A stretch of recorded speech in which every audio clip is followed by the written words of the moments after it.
जन्म समय क्या होता है, इसकी कई परिभाषाएं अलग अलग ग्रंथों में अलग अलग दी गई। कुछ मानते हैं कि बच्चा मां के शरीर से बाहर आता है तब उसका जन्म हुआ, या फिर बच्चा मां के शरीर से अलग हुआ तब उसका जन्म हुआ, या फिर बच्चा पहली बार रोया तब उसका जन्म हुआ। जन्म होने के बारे में कई लोग अलग अलग तरह की सोच रखते हैं।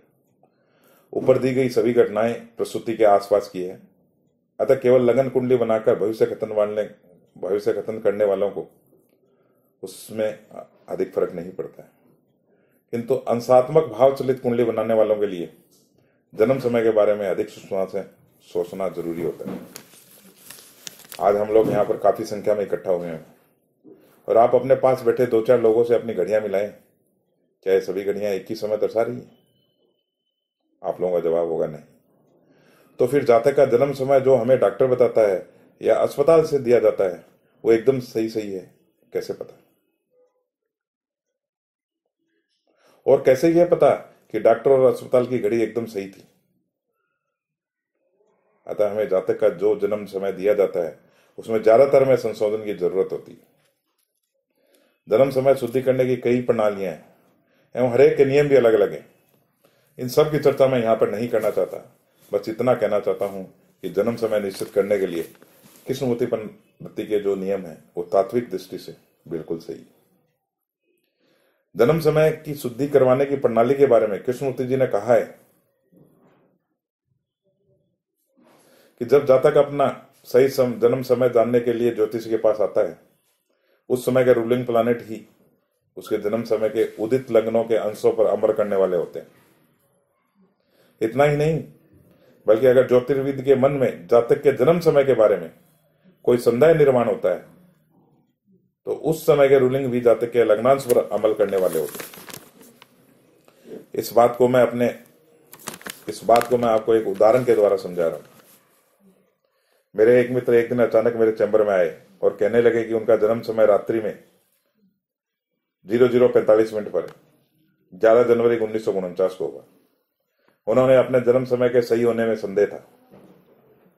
उनके हिसाब से उसमें 5-10 मिनटों का फर्क संभव था। मैंने उसी समय के रूलिंग प्लैनेट देखे जो इस प्रकार से थे। उस समय लगन मेष चल रहा था।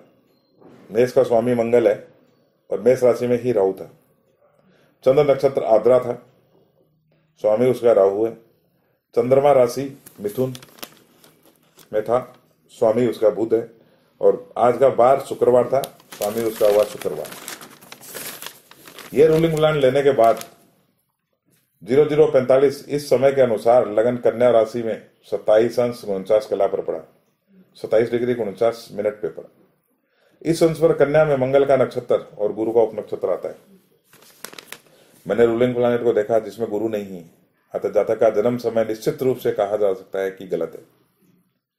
जातक के कहे अनुसार समय में 5-10 मिनटों का फर्क हो सकता है।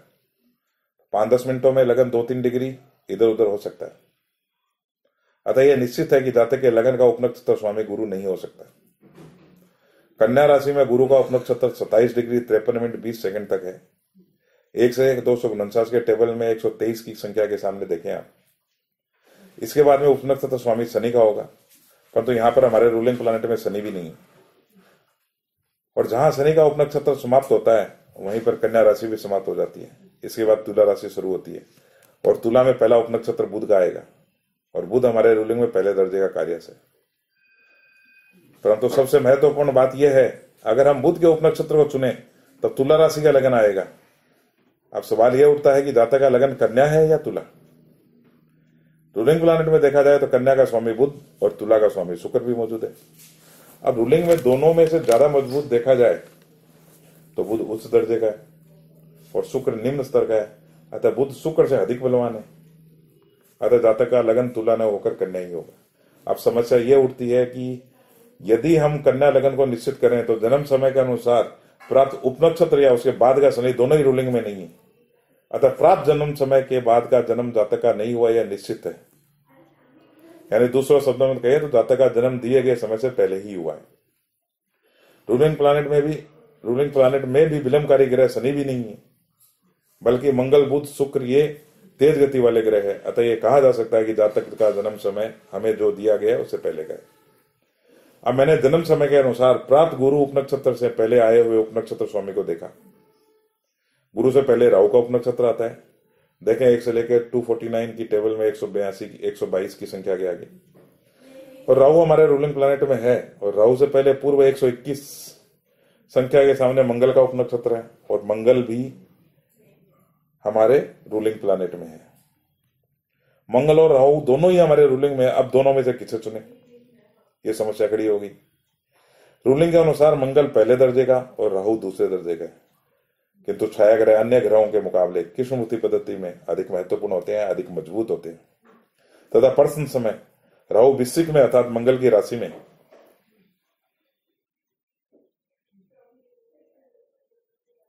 अतः मंगल का महत्व कम हो जाता है और राहु की अहमियतता बढ़ जाती है। अर्थात यह बात तय हो गई कि जातक का जन्म राहु के उपनक्षत्र में हुआ। अर्थात जातक का जन्म कन्या लगन 24 डिग्री 6 मिनट 40 सेकंड से 26 डिग्री 6 मिनट 40 सेकंड के बीच लगन उदित होते समय हुआ।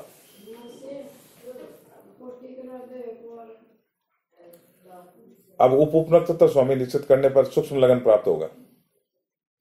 जन्म लगन कन्या है या तुला, इस प्रश्न को सुलझाने के लिए हमने बुध का प्रयोग किया तथा मंगल का प्रयोग लगन नक्षत्र को चुनने के लिए किया और राहु को उपनक्षत्र स्वामी के तौर पर चुना। अब रूलिंग में केवल शुक्र बचता है, अतः उपनक्षत्र स्वामी के तौर पर शुक्र को चुनना होगा। किंतु केतु शुक्र का प्रतिनिधित्व करता है एवं आप जानते ही हैं कि छायाग्रह मजबूत कार्य होता है, अतः उपनक्षत्र के तौर पर हमें केतु को चुनना होगा। हमारा उपनक्षत्र स्वामी राहु है, अतः राहु के उप विवाहों का प्रयोग करना होगा। कन्या के 25 डिग्री 16 मिनट 40 सेकंड से केतु का उप नक्षत्र शुरू होगा, जो केवल 7 सेकंड का हो, 7 कला का है, और इस 7 सेकंड या कला में से किसी में से एक का जातक का जन्म है। अगर आप कृष्णमूर्ति पद्धति के, तो आपने देखा, अगर आप कृष्णमूर्ति पद्धति के किसी भी शाखा से आप यदि फलादेश करते हैं और जन्म कुंडली से फलादेश करते हैं, तो निश्चित रूप से आपको जन्म समय सही सही चाहिए और जन्म समय संशोधन करना भी आना चाहिए, वरना फलादेश के गलत होने की पूरी संभावना रहती है। आप लोगों ने देखा कैसे बहुत ही कम समय में बहुत ही सरल तरीके से रूलिंग प्लैनेट की सहायता से जन्म समय संशोधन किया जा सकता है। धन्यवाद।